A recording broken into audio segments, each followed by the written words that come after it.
Distortions of practice.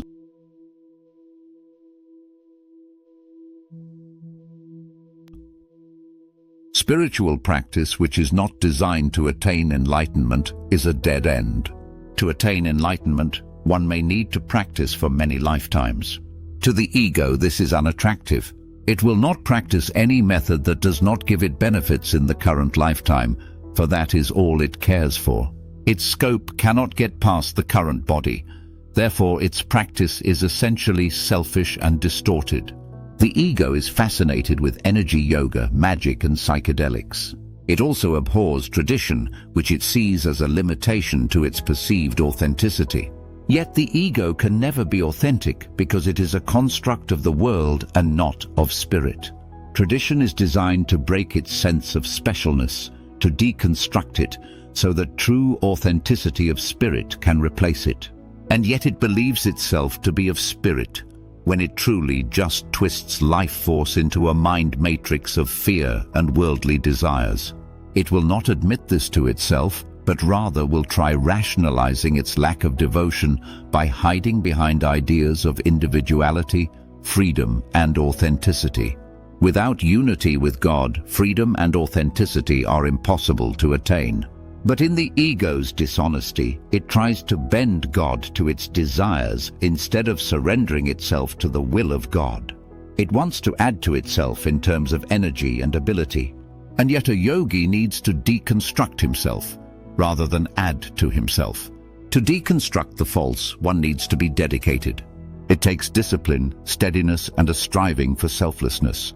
This is why the authentic teacher is strict and does not comfort the ego, which it perceives as harsh and cruel, even though it is an expression of compassion.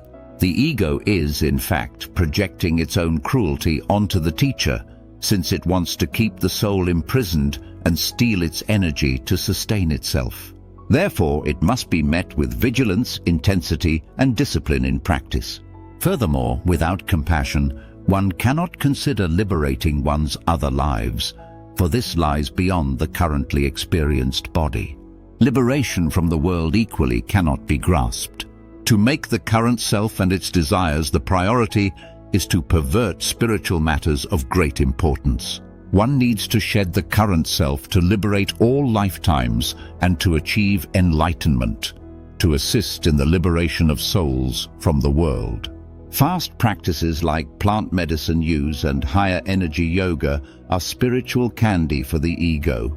They build a new identity for itself, a new prison which later will need to be broken down through meditation. Meditation is the key to attain true freedom. Without Buddha mind, the world cannot be redeemed. The authentic practice of the masters is deemed as slow, primitive, and uninspiring from the ego's perspective. It labels authentic practice as old, medieval, and not up to date. But in truth, it is the timeless teaching which transcends all realities. The ego is obsessed with progress, distracting the soul with obsessions about the future, instead of aiming to attain liberation here and now. It finds methods that require humility and devotion appalling and labels them as prisons to its freedom and perceived authentic drive.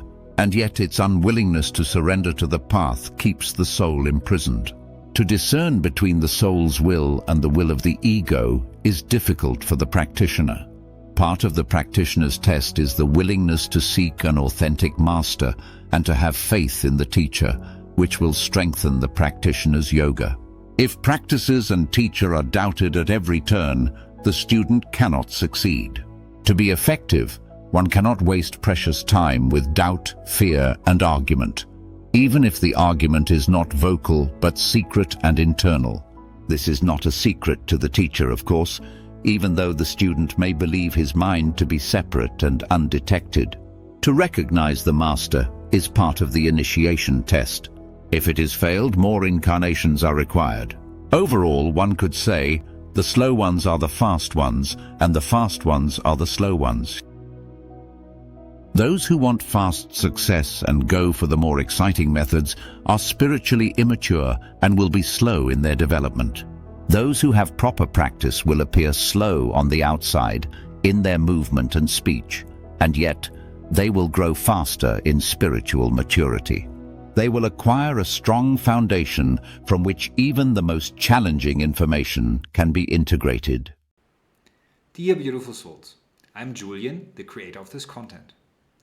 If you enjoy my work and you consider supporting me, please subscribe to the channel and ring that notification bell. It really makes a difference. If you are curious about the spiritual methods that I have been practicing that earned me access to the information presented to you on this channel, you may want to consider booking a private session with me.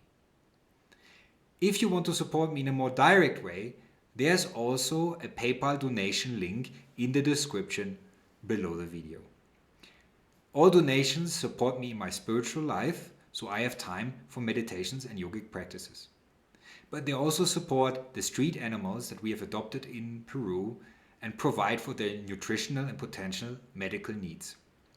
Furthermore, they may pave the way for the construction of a future monastery in the sacred valley of Peru. Thank you for watching. Be well.